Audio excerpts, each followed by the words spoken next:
नमस्कार, मैं हूं मोनिका जायसवाल और आप देख रहे हैं इंडिया न्यूज। पीएम मोदी से ऊर्जा मंत्री अरविंद शर्मा ने मुलाकात की। यूपी ऊर्जा मंत्री अरविंद शर्मा ने ये मुलाकात की है। यूपी ऊर्जा मंत्री अरविंद शर्मा ने ट्वीट भी किया। उन्होंने लिखा कि पीएम मोदी का आशीर्वाद और मार्गदर्शन मिला।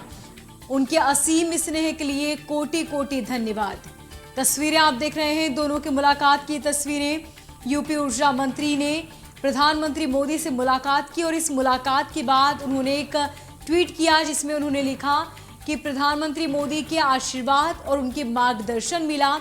इस मुलाकात के लिए कोटि कोटि धन्यवाद। तो मुलाकात की तस्वीरें आप देख रहे हैं जहां यूपी ऊर्जा मंत्री अरविंद शर्मा ने प्रधानमंत्री मोदी से मुलाकात की। दिल्ली में ये मुलाकात हुई और मुलाकात के बाद उन्होंने लिखा कि पीएम मोदी का आशीर्वाद और मार्गदर्शन मिला है। उनके असीम स्नेह के लिए कोटि कोटि धन्यवाद।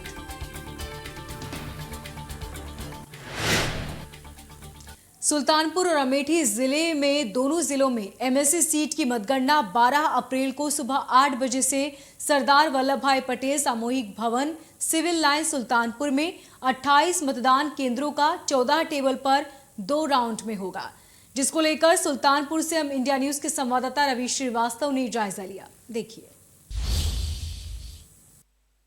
विधान परिषद चुनाव की मतगणना को लेकर के प्रशासन ने पूरी तैयारियां कर ली हैं। सरदार वल्लभ भाई पटेल सामुदायिक भवन में कल सुबह 8 बजे मतगणना प्रारंभ होगी। आपको बता दें कि 9 अप्रैल को विधान परिषद का चुनाव सुल्तानपुर और अमेठी दोनों जिलों में मिलाकर शांतिपूर्ण ढंग से संपन्न हुआ। 98.77% का मतदान जिले में हुआ। आपको बता दें कि 3895 कुल मतदाता थे, जिसमें से 2089 पुरुष मतदाता थे और 1805 महिला मतदाता थी और एक थर्ड जेंडर मतदाता थी जिन्होंने अपने मत का प्रयोग किया था। लेकिन मतदान केवल 98.77% ही रहा और जिले में शांतिपूर्ण मतदान संपन्न होने के बाद पोलिंग पार्टियों ने मतपेटियों को सरदार वल्लभ भाई पटेल सामुदायिक भवन में बने स्ट्रांग रूम में देर शाम तक जमा किया। आपको बता दें कि सुल्तानपुर अमेठी दोनों जिलों से 4 प्रत्याशियों ने अपना नामांकन दाखिल किया था और जिसमें 2 निर्दलीय प्रत्याशी थे और एक समाजवादी पार्टी से शिल्पा प्रजापति, जिनके ससुर पूर्व कैबिनेट मंत्री उत्तर प्रदेश सरकार में रहे, और गायत्री प्रसाद प्रजापति जो वर्तमान में जेल में निरुद्ध हैं। जबकि उनके बीच यहाँ पर जो लड़ाई थी वो सीधी लड़ाई भारतीय जनता पार्टी के प्रत्याशी शैलेंद्र प्रताप सिंह के बीच रही। सीआरपीएफ की मौजूदगी में उनकी सुरक्षा में मतपेटियों को रखा गया है। किसी भी प्रकार की कोई गड़बड़ी ना होने पाए, इसके लिए प्रशासन पूरी तरह से कटिबद्ध है। सुल्तानपुर से कैमरा पर्सन पंकज गुप्ता के साथ रवि श्रीवास्तव, इंडिया न्यूज। और इसी बीच बड़ी और अहम जानकारी से आपको रूबरू करा दें। मंत्री नंद गोपाल नंदी की बड़ी कार्रवाई। औद्योगिक विकास विभाग संभालने के बाद एक्शन में नंदी। तत्कालीन वरिष्ठ प्रबंधक ग्रेटर नोएडा हुए सस्पेंड। निमिषा शर्मा को सस्पेंड कर दिया गया। भूखंड आवंटन में लापरवाही पर यह बड़ा एक्शन, ये बड़ी कार्रवाई की गई। निमिषा शर्मा को सस्पेंड किया गया। भूखंड आवंटन में लापरवाही बरती गई थी, जिसके खिलाफ ये बड़ा एक्शन लिया गया। मंत्री नंद गोपाल नंदी ने ये बड़ी कार्रवाई की। औद्योगिक विकास विभाग संभालने के बाद एक्शन में आए हैं मंत्री। उन्होंने तत्कालीन वरिष्ठ प्रबंधक ग्रेटर नोएडा को सस्पेंड किया। निमिषा शर्मा को सस्पेंड कर दिया गया।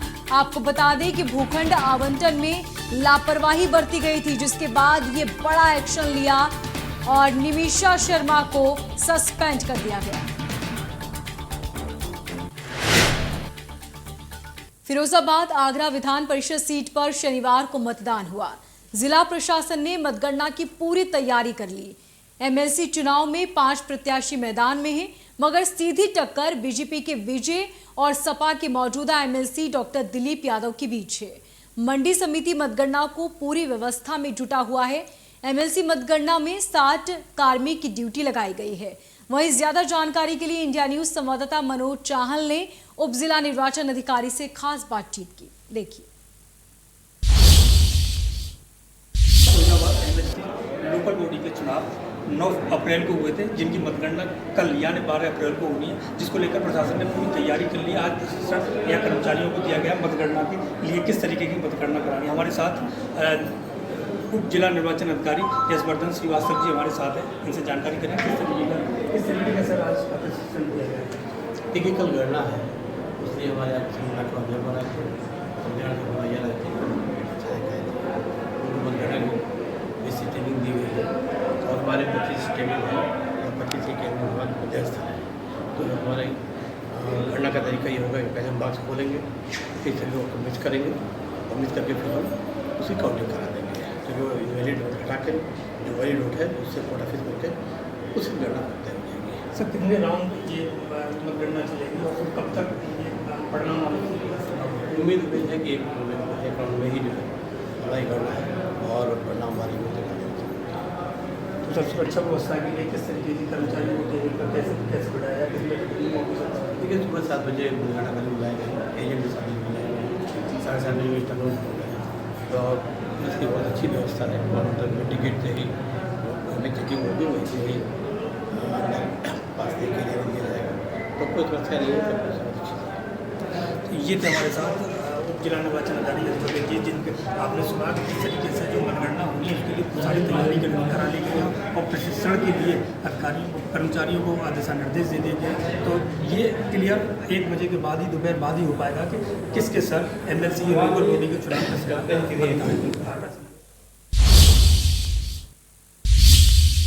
यूपी के कौशाम्बी में नारकोटिक्स एसओजी और महेवा घाट पुलिस को बड़ी सफलता मिली है। मुखबिर की सूचना पर संयुक्त टीम ने कार्रवाई करते हुए 50 किलोग्राम गांजे के साथ 4 अंतर्राज्यीय तस्करों को गिरफ्तार किया। अंतर्राज्यीय बाजार में गांजे की कीमत लगभग 5 लाख रुपए बताई जा रही है। ओडिशा से एक स्कॉर्पियो में लाद कर गांजे की खेप को कौशाम्बी लाया गया था। तस्कर जिले में गांजे की सप्लाई करने की फिराक में थे, लेकिन थाने के क्षेत्र के बैरागीपुर के पास छापेमारी कर गाड़ी में लदे गांजे के साथ तस्करों को पुलिस ने दबोच लिया। गिरफ्तार आरोपियों में राजकुमार और रतन पटेल प्रयागराज जनपद के पुरामुक्ति के रहने वाले हैं। अपर पुलिस अधीक्षक बहादुर सिंह ने प्रेस कॉन्फ्रेंस में कहा कि मुखबिर की सूचना पर यह बड़ी कार्रवाई की गई है। थाना क्षेत्र में 4 अंतर्राज्यीय तस्करों को स्कॉर्पियो में लदे 50 किलोग्राम गांजे के साथ गिरफ्तार किया और आरोपियों के खिलाफ मुकदमा दर्ज कर सभी को जेल भेज दिया गया है।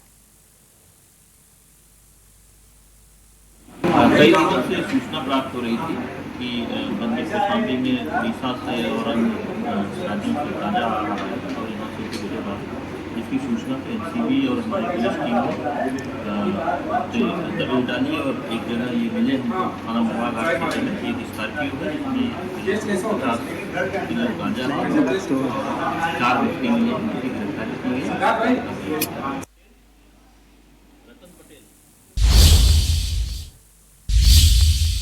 लगातार पेट्रोल और डीजल के बढ़ते दामों का असर अब सब्जियों पर भी पड़ने लगा है। झांसी की सिपरी बाजार मंडी में हमारे संवाददाता ने मंडी के हाल जाने और दुकानदारों से बातचीत भी की। देखिए रिपोर्ट। पेट्रोल डीजल के बढ़ते हुए लगातार दामों के चलते उसका असर कहीं ना कहीं सब्जियों के ऊपर भी देखने को मिल रहा है और सब्जियों में इस तरीके की महंगाई की आग लगी हुई है कि लोगों का सब्जी खरीदना और खाना दूभर होता जा रहा है। हम सब्जी मंडी में हैं, सिपरी बाजार की सब्जी मंडी में। यहाँ सब्जी बड़े पैमाने पर यहाँ बेची जाती है और यहीं पे हम लोगों से बात करेंगे और जानेंगे किस तरीके से इस महंगाई ने आम आदमी की कमर तोड़ के रख दी है। खासतौर पर जरूरतमंद चीज जो है सब्जी, जो कि रोजाना बननी है, उस सब्जी के क्या है हाल, आप बताइए।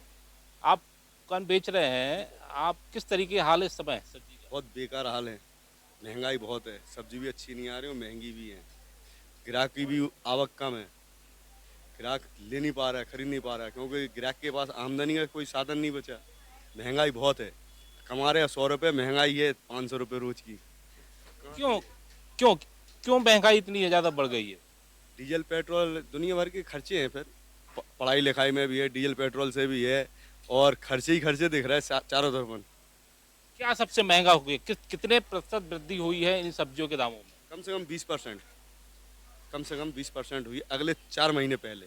और दाम क्या है? जैसे भिंडी का ही रेट ले दिया जाए तो कितना रुपए पहले था, वो अब कितना है? पहले था 40 रुपये 50 रुपये किलो, अभी है 60 रुपये किलो।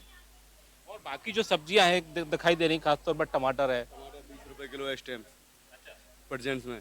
नींबू है सबसे ज्यादा इस टाइम में। नींबू, हाँ नींबू सबसे बड़ी बात है। नींबू की जो महंगाई है सबसे ज्यादा नींबू पर पड़ी हुई है। ये कितने रुपए का है? 200 रुपए किलो का नींबू, यानी पेट्रोल से भी महंगा है ना। और बाकी और क्यों, इसका कारण क्या है, दाम क्यों बढ़ रहे हैं? जी, जो पेट्रोल और डीजल में वृद्धि हुई है, उससे जैसे पहले भाड़ा आता था अपना 20,000, अब आ रहा है 40,000, तो वो भी महंगाई के कारण है। और जैसे अब हमने लिया, हम भी 1-2 रुपये किलो कमाएंगे, दूसरे व्यापारी ने लिया वो भी 1-2 रुपये किलो कमाएगा, तो मतलब ये चैन बाई चैन से थोड़ी और महंगाई बढ़ती है। यहाँ पर लोग, अब मंडी है और मंडी में यहाँ एक लोगों का अंबार लगा रहता है, लेकिन महंगाई की मार इतनी ज्यादा है कि यहाँ आज आपको दिखाएंगे मंडी परिसर जो है, जहाँ मंडी में यहाँ दुकानदार जो बैठे हुए हैं, अकेले बैठे हुए हैं, यहाँ खरीदार अभी कोई नहीं है। कि उसका कारण भी सबसे बड़ा है कि यहाँ पर जो महंगाई है, सब्जी जो आग लगी हुई है इस महंगाई की इन सब्जियों पर, जिसके चलते यहाँ पर लोगों का आना कम हो रहा है। और इस महंगाई की मार में खासतौर पर इन दुकानदारों को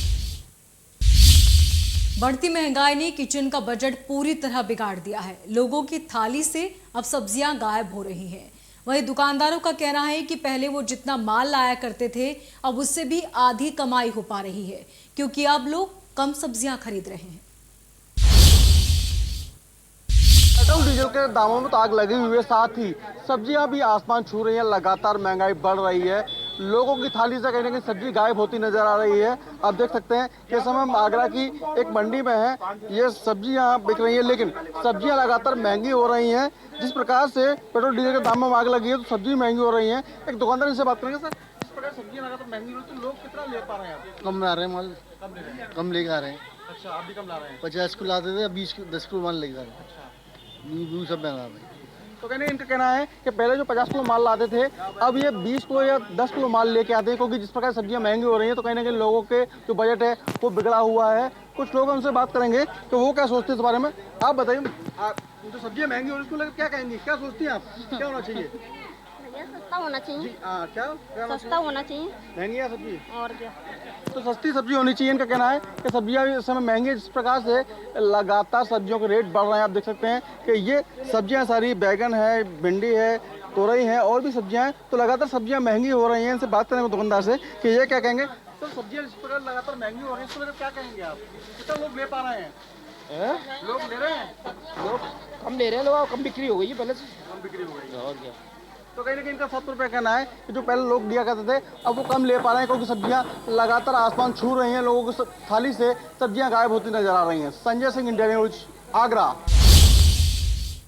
पेट्रोल और खाद्य पदार्थों में हो रही बढ़ोतरी से अब आम जनता परेशान है।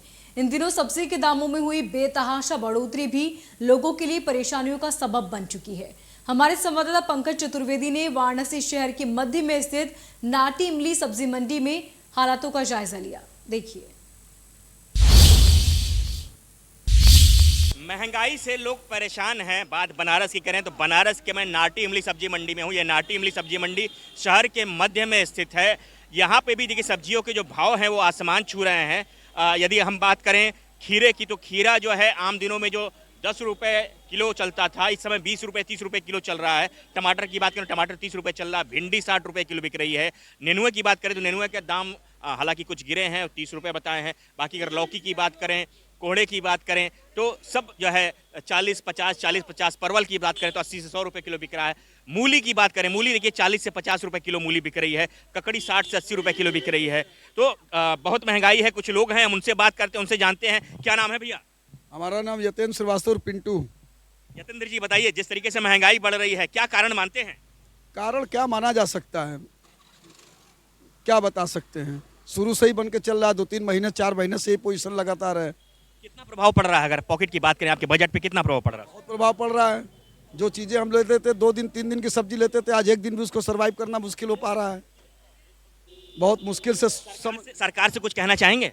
बिल्कुल कहना चाहें, इस पे पहले रोकथाम लगाएं, पेट्रोल पर लगाएं, सब्जियों पर लगाएं। सब्जियों का दाम बहुत ऊंचा होता चला जा रहा है और कैसे कहा जाए। और कुछ लोग उनसे हम बात करते हैं। क्या लेने आए? आप भी सब्जी मंडी में हैं? बिल्कुल सब्जी लेने आए हैं हम यहाँ पे, लेकिन सब्जी बहुत ज़्यादा ही महंगे भाव में चल रहे हैं, जो कि हम लोग खरीद नहीं पा रहे हैं। हम लोग तो जब खरीद नहीं पा रहे हैं तो गरीब कैसे खरीद पाएंगे? हमको तो यही सोच के मतलब थोड़ा वो लगता है, जैसे कि हम लोग जब 100-200 का सब्जी, इतना बड़ा थैले में कुछ नहीं है, तो इसलिए बहुत ज़्यादा ही महंगाई है, बहुत प्रॉब्लम हो रहा है। जब हम लोगों को प्रॉब्लम हो रहा है तो हमारे गरीब जितने लोग 100 रुपये एक दिन में कमाने वाले, वो सब्जी कहाँ से खरीदेंगे? तो इस तरीके आप देख सकते हैं कि जो सब्जियों के जो आसमान छूते दाम हैं, लोगों के थाली का जायका बिगाड़ रहे हैं। लोग परेशान हैं, हैरान हैं और त्राहिमाम कर रहे हैं कि सरकार से गुहार भी लगा रहे हैं कि जो चाहे पेट्रोलियम प्रोडक्ट है उनके दाम घटाएं, खाद्य तेलों के दाम घटाएं और सब्जियों के जो दाम जो बेलगाम हुए हैं उस पर लगाम लगाने का काम करें कि लोगों को राहत मिले। इंडिया न्यूज़ के लिए बनारस से पंकज चतुर्वेदी। हाथरस जंक्शन कोतवाली क्षेत्र में रेप के आरोप में जेल से पैरोल पर छूटे आरोपी ने 50 साल पहले ही अपनी चल अचल संपत्ति को बेच दिया था। इसके बाद वो दिल्ली में नाम बदलकर कपड़े का व्यापार कर रहा था। मुखबिर की सटीक सूचना पर एसओजी टीम के साथ मिलकर हाथरस जंक्शन कोतवाली पुलिस ने फरार चल रहे 25,000 के इनामी रघुनंदन को गिरफ्तार कर लिया। हाथरस पुलिस अधीक्षक विनीत जायसवाल जानकारी देते हुए कहा कि अभियुक्त रघुनंदन उर्फ रघुनी साल 1989 में माननीय उच्च न्यायालय प्रयागराज से पैरोल पर बाहर आने के बाद अपना घर चल अचल संपत्ति बेचकर फरार हो गया था।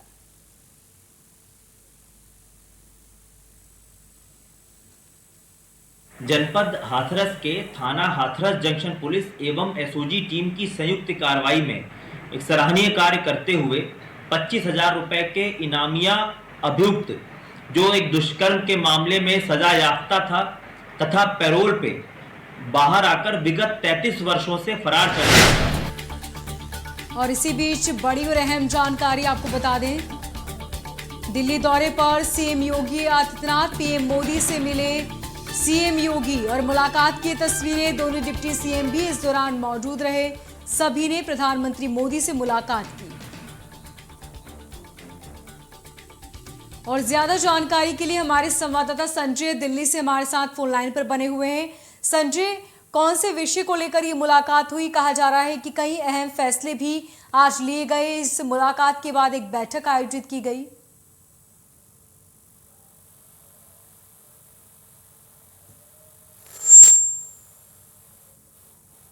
संजय, आप सुन पा रहे हैं हमें? तो तस्वीरें आप देख रहे हैं। सीएम योगी ने प्रधानमंत्री मोदी से मुलाकात की। इस दौरान दोनों डिप्टी सीएम भी मौजूद रहे। दोनों ने मुलाकात की है। कहा गया है कि इस मुलाकात के बाद एक महत्वपूर्ण बैठक भी हुई है और मुलाकात की तस्वीरें आप देख रहे हैं आपकी टीवी स्क्रीन पर। प्रधानमंत्री मोदी ने यूपी के सीएम योगी आदित्यनाथ से मुलाकात की और मुलाकात के साथ ही दोनों डिप्टी सीएम भी इस दौरान मौजूद रहे। सभी ने प्रधानमंत्री मोदी से मुलाकात की और मुलाकात की तस्वीरें आपकी टीवी स्क्रीन पर। पीएम मोदी से सीएम योगी ने मुलाकात की। दिल्ली दौरे पर हैं सीएम योगी आदित्यनाथ और प्रधानमंत्री मोदी से आज उन्होंने दिल्ली में ये मुलाकात की है। इस दौरान दोनों डिप्टी सीएम भी मौजूद रहे।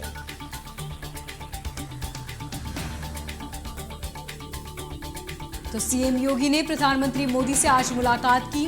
दिल्ली में ये मुलाकात हुई है। आपको बता दें कि सीएम योगी दिल्ली दौरे पर हैं, जहां पर उन्होंने प्रधानमंत्री मोदी से मुलाकात की।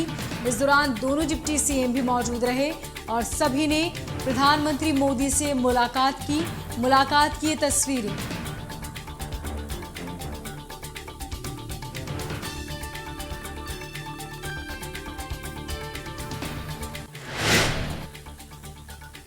मिर्जापुर के विंध्याचल धाम में नवमी तिथि पर भक्तों की भारी भीड़ थी।